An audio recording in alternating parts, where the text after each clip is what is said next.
Сәлем баршаңызға. Сіздерге бүгін бүрме қарын пісіретін боламыз.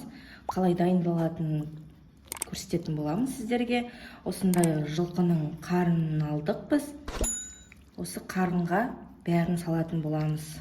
Бізге керекті картоп, біз пияз, мынандай сладкий перец және помидор керек. Ал одан кейін етімізден қазы салайын деп жатырмын мен, және бұжы салайын деп жатырмын. Және қойдың майы, мен жылқының етін салайын деп жатырмын. Бұл тұздалған ет, сондықтан мен қазір оған тұз салмаймын. Және бізге чеснок 3 дана керек. Және бұрыш, лавр жапырағы керек болады. Ең алдымен картоп, пиязымызды бәрін турап аламыз.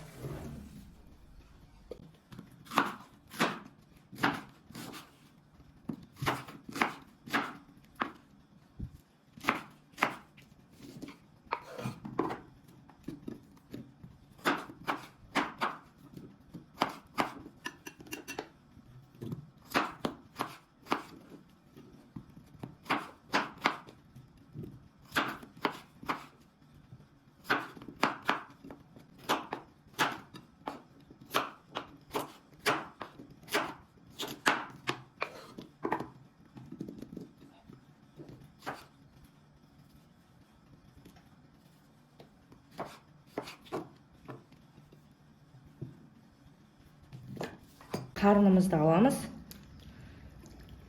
Қарынымызды алып, жаймендеп салып отырамыз.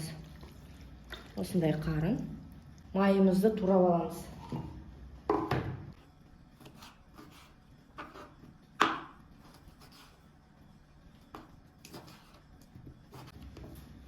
Енді бір-бірлеп етімізді салып, арасына картоп, морков, перецтерімізді салып отырамыз.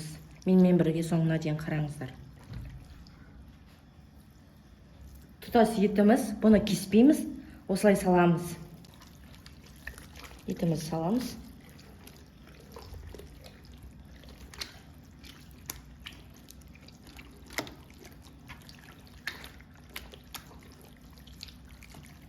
Одан кейін майымызды саламыз.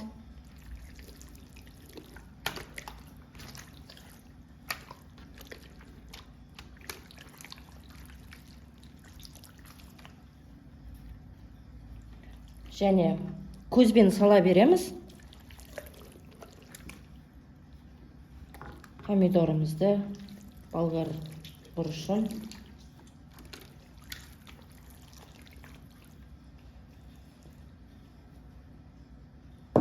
Менде тұздалған ет, сондықтан мен бұрышты осылай салып жіберемін.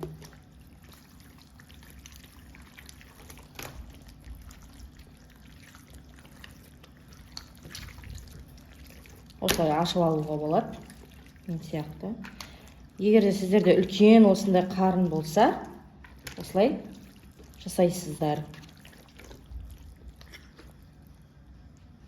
Және чесногымызды арасына салып жібереміз. Бөлек салуға да болады. Мен осылай салам.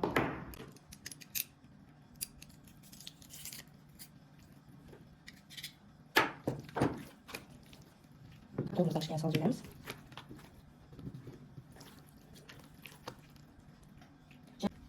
Қазымызды осылай ұзыннан салып жібереміз.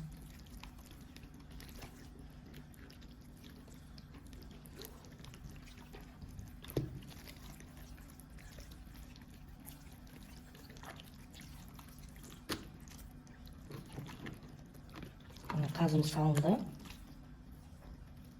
Осындай етімізді саламыз тағы да.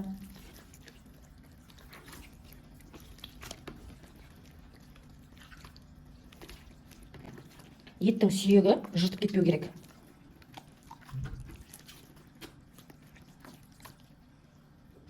Осылай майымызды салып жібереміз тағы да. Бұрышымызды сүйіп.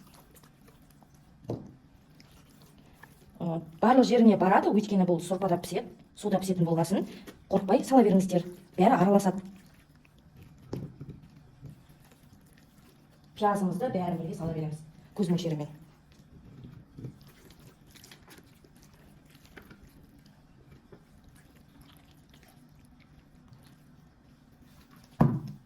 Осындай етімізді салып,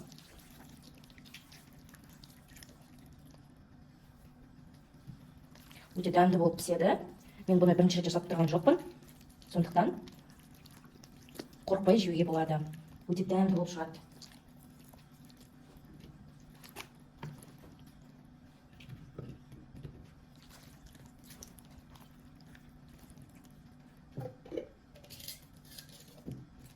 Лавр жапырағын салып жібереміз.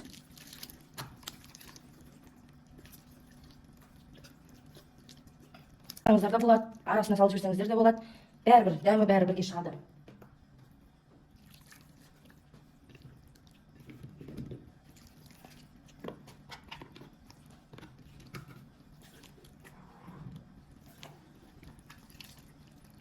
Қазымыз мына жақта жатыр.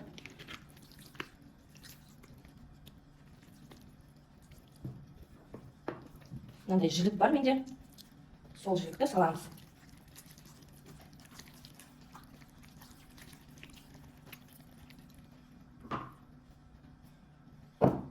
Бұрышты себеміз.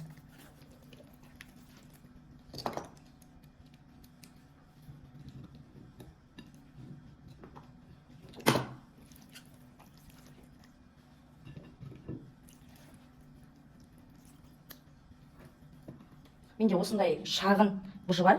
Бұл бұжымды ішіне саламыз. Мынандай қабырғаларды да салып жүруге болады. Көрдіңіздер ме, менде үлкен қарын. Үлкен қарын болғасын мен көбірек етті салып жатырмын. Іш майымызды салып жібереміз.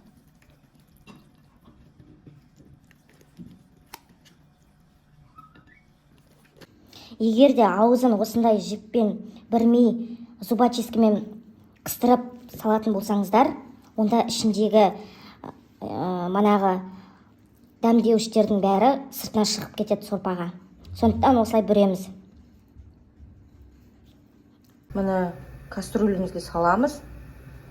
Мен сорпаға тұз салып жіберіп жатырмын. 3-3,5 сағатта піседі. Біздің қарын бүрмеміз дайын болып шықты. Осылай пышақтың көмегімен кесіп шығамыз. Өте дәмді, еті бәрі жұп-жұмсақ болып пісті. Сіздер де жасап көріңіздер. Менің каналыма тіркеліп, лүпіл басып, пікірлеріңізді қалдырып кетіңіздер. Ас болсын, сау болыңыздар.